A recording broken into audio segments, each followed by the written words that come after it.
जी बिस्मिल्लाहिर्रहमानिर्रहीम। निज़ाम टीवी के प्लेटफॉर्म से मैं हूं आपका मेज़बान मलिक अंसब। नाज़रीन, इस वक्त लाहौर की ताजर बरादरी की एक हर दिल अजीज़ शख्सियत जो सीनियर ताजर रहनुमा हैं, डॉक्टर सलीम साहब मौजूद हैं, जो कि चेयरमैन हैं मुल्तान रोड के और चेयरमैन हैं आल पाकिस्तान पेन डीलर एसोसिएशन के। डॉक्टर सलीम साहब मौजूद हैं। डॉक्टर साहब, बहुत शुक्रिया आपके कीमती तरीन वक्त का। Thank you very much, thank you very much. Doctor साहब, हमने देखा है बड़ा आपका टाइम स्केड्यूल है, तो आपकी जो रोज़मर्रा की जो मसरूफियात हैं उस हवाले से भी हमने आज तज़किरा करना है। सबसे पहले पूछना चाहूँगा कि जो आप अरसा 32 साल से आप कारोबार से वाबस्ता हैं और बिज़नेस कर रहे हैं सर, फ़िलहाल जो 2022 में जो कारोबार की सूरत हाल है, बिज़नेस की सूरत हाल है, तो क्या आप मामला देखते हैं? इकॉनमी जिस तरह से बदतर इकॉनमी के हालात हैं, तो उससे कोई ताजर बरादरी पे भी कोई असरात पड़े? जी हाँ, ताजर बरादरी शायद इस वक्त सबसे ज़्यादा मुश्किल हालात का शिकार है। कॉस्ट ऑफ डूइंग बिज़नेस जिसे हम कहते हैं, वो बेतहाशा बढ़ चुकी है। बहुत बड़ा इजाफ़ा हो चुका है लेबर कॉस्ट में, बहुत बड़ा इजाफ़ा हो चुका है बिलों में, और बहुत बड़ा इजाफ़ा हो चुका है टैक्सेशन में। उस पर मुस्तज़ाद ये कि इन्फ्लेशन तेज़ी से बढ़ रही है। इस इन्फ्लेशन के नताइज ये हैं कि अशिया महंगी हो गई हैं और लोगों का सरमाया कम पड़ चुका है। बैंकों का इंटरेस्ट रेट बहुत ज़्यादा हो चुका है। आप बैंकों के सरमाए के साथ भी कारोबार नहीं कर सकते, और आपका अपना सरमाया कई गुना कम हो चुका है।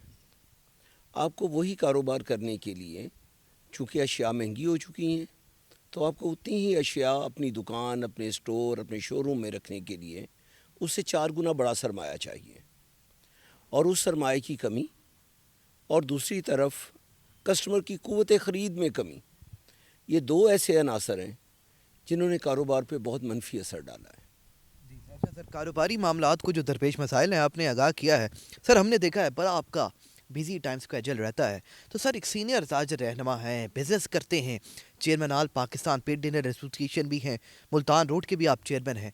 तो ये बताइएगा, जब आप नौजवान थे, हर शख्स एक नौजवान सर होता है, तो ये बताइएगा नौजवान थे, क्या आपकी ख्वाहिश थी कि आप एक बिजनेसमैन बने या कोई और ख्वाहिश थी आपकी? जवानी में भी नंगे पीरी थी जवानी मेरी।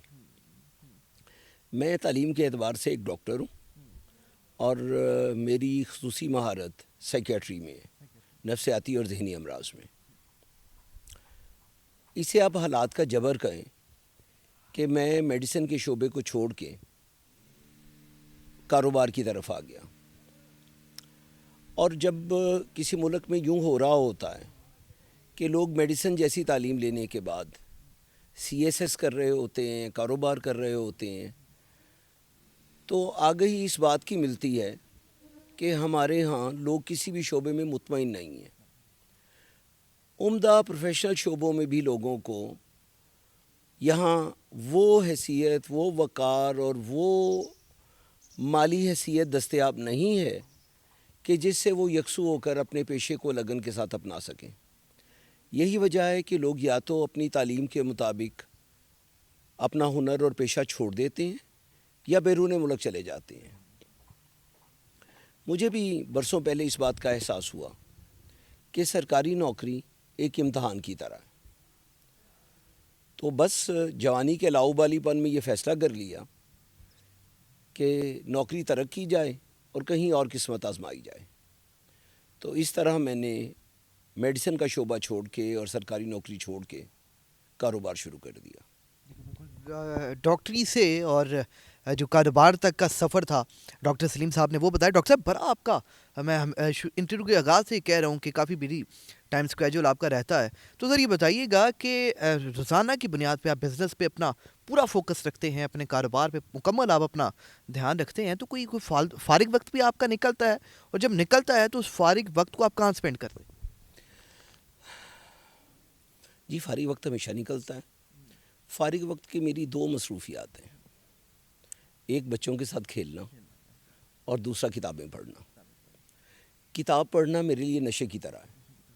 मैं इस नशे को कभी छोड़ नहीं पाया। अब भी शाम में जब रात गहरी होने लगती है और घर के माहौल के अंदर सुकून तारी हो जाता है, तो मैं पढ़ता हूँ। اور ہر طرح کی کتاب پڑھتا ہوں، مگر مجھے خصوصی شغف اردو شاعری سے ہے۔ اردو شاعری سے بالکل آپ کو اردو شاعری سے ہے، اور آپ کی باتوں سے لگتا ہے یقیناً سچی محبت آپ کتابوں سے کرتے ہیں۔ تو کبھی کو دل کیا کہ میں اپنی بھی کتاب لکھوں؟ کیونکہ دیکھیں آپ کی زندگی جو ہے وہ ڈاکٹر صاحب تجربات سے بھری پڑی ہے، آپ کی ذاتی زندگی میں بہت سے آپ کو تجربات ہیں۔ تو کبھی دل کیا کیونکہ کتاب اپنی زندگی کے متعلق لکھوں، اور جو تجربات مشاہدات آپ کے دل میں موجود ہیں آپ وہ بیان کر کے لوگوں کو بتائیں؟ نہیں، میرا کوئی ارادہ نہیں ہے کوئی کتاب لکھنے کا۔ لکھنے پڑھنے کا کام میں نے اپنی ابتدائی زندگی میں ہی کر لیا تھا، اور پھر میں نے ان باتوں کو اپنے اندر دفن کر دیا۔ میں صرف 18 یا 19 برس کا تھا تو میں نے صدف کے نام سے ایک میگزین کا اجرا کیا تھا، اور اپنی کالج لائف میں ریڈیو کرتا رہا۔ بہت عرصہ میں نے لاہور نمبر 2 سے یونیورسٹی پروگرام کیا۔ تو یہ جو لوگوں تک پہنچنے کی خواہش تھی یہ عنفوان شباب میں ہی مکمل ہو گئی۔ اب جو کرتا ہوں اپنے دل کی تسکین کے لیے کرتا ہوں۔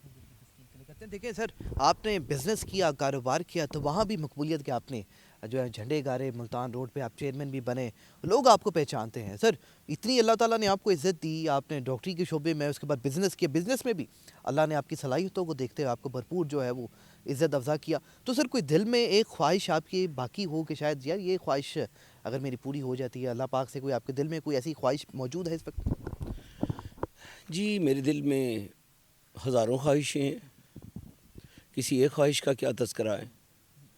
جب کسی شعبے کی طرف نظر ڈالتا ہوں، ملکی سطح پر دیکھتا ہوں تو ملک کے لیے ہزاروں خواہشیں ہیں، ذاتی سطح پر دیکھتا ہوں تو حسرتیں ہی حسرتیں ہیں۔ میں چاہتا تھا کہ میں علمی اور ادبی کام کروں۔ میں نے ایک زمانے میں عمدگی سے خطاطی سیکھی۔ میں چاہتا تھا کہ میں آرٹ اور کرافٹ میں کوئی کام کروں، میں خطاط بنوں، لیکن بدقسمتی سے یہ کہیے کہ جو بھی چاہا وہ نہیں ہوا۔ جو چاہا تھا نہیں ہوا، اور جو نہیں چاہا تھا وہ ہو گیا۔ جو نہیں چاہا تھا وہ ہو گیا۔ اور اکثر ناظرین زندگی میں ایسے غیر متوقع حالات پیدا ہو جاتے ہیں جن کی شاید انسان کو امید نہیں ہوتی۔ تو ڈاکٹر صاحب یہ بتائیے گا کہ ظاہر بات ہے ایک شخص ہے، ایک دوستی، اور کسی شخص کے کوئی دوستوں وغیرہ کے ساتھ بھی بیٹھنا اٹھنا ہوتا ہے، گپ شپ کبھی ہو دوستوں کے ساتھ؟ جی ہاں، انسان چونکہ سوشل اینیمل ہے تو دوستوں کے بغیر تو کوئی چارہ اور گزارا ہی نہیں ہے۔ دوستوں کی محفلیں ہوتی ہیں، لیکن میری مصروفیات اس طرح کی ہے کہ میں بہت کم ٹائم وقت دے سکتا ہوں، اور دوستوں کے ساتھ بھی میری محفل عموماً بامانی ہوتی ہے۔ بے معنی یار باشی میرے مزاج نہیں ہے۔ آخر میں سر پروگرام چونکہ طویل ہو چکا ہے ڈاکٹر صاحب، آپ کی گفتگو میں مزہ اتنا آ رہا ہے، شاید سوالات میرے ذہن میں آتے جا رہے ہیں، لیکن اس پروگرام کا اختتام کر رہا ہے تو مجھے یہ بتائیے گا کہ والدین، ہر شخص جو ہے اس کی کامیابی کے پیچھے یقیناً اس کے والدین کا، اس کے بڑوں کا ہاتھ ہوتا ہے۔ تو ڈاکٹر صاحب یہ بتائیے گا جو آپ کرنا چاہتے تھے وہ تو نہیں ہو پائے، لیکن اس کے باوجود اللہ نے ہر محاذ پہ آپ کو جو ہے وہ عزت سے نوازا، تو بتائیے گا کہ والدین کی جو محبت ہے اس کو آپ کس طرح دیکھتے ہیں؟ میں اسے الٹیمیٹ چیز سمجھتا ہوں۔ میں یہ سمجھتا ہوں کہ کسی بھی انسان کا جو وجود ہے اس کا ماخذ والدین ہے۔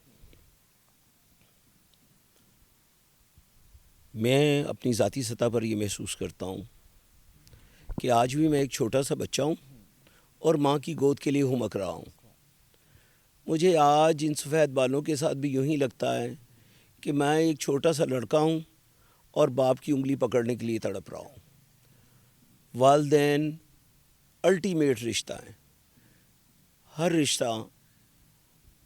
بھائی برادران یوسف ہو سکتے ہیں، بیویاں زلیخا ہو سکتی ہیں، لیکن ماں باپ یہ سچائی ہے، ویسی سچائی ہے جیسے رب سچائی ہے۔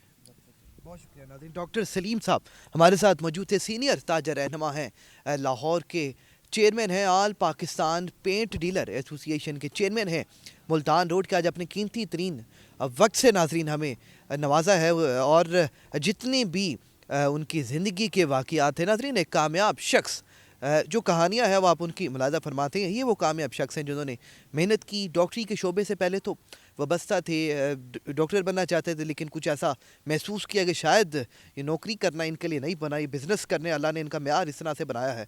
कारोबार किया, कारोबार में अपनी जो है वो मकबूलियत के झंडे गाड़े, और उसके बाद जो अपनी ख्वाहिशात का नाज़रीन इज़हार किया कि इल्म और अदब में अपनी ज़िंदगी वक़्फ़ करना चाहते थे। किसी वजह से वो नहीं हो पाई, लेकिन आगे आने वाला वक्त यकीनन आप, मुझे लग रहा है कि आपकी खिदमात इल्म और अदब आपका इंतज़ार कर रही हैं, आपकी खिदमात का बहुत शुक्रिया नाज़रीन। अल्लाह ताला मेरा, आपका, हम सब का हामी और नासिर हो। पाकिस्तान ज़िंदाबाद।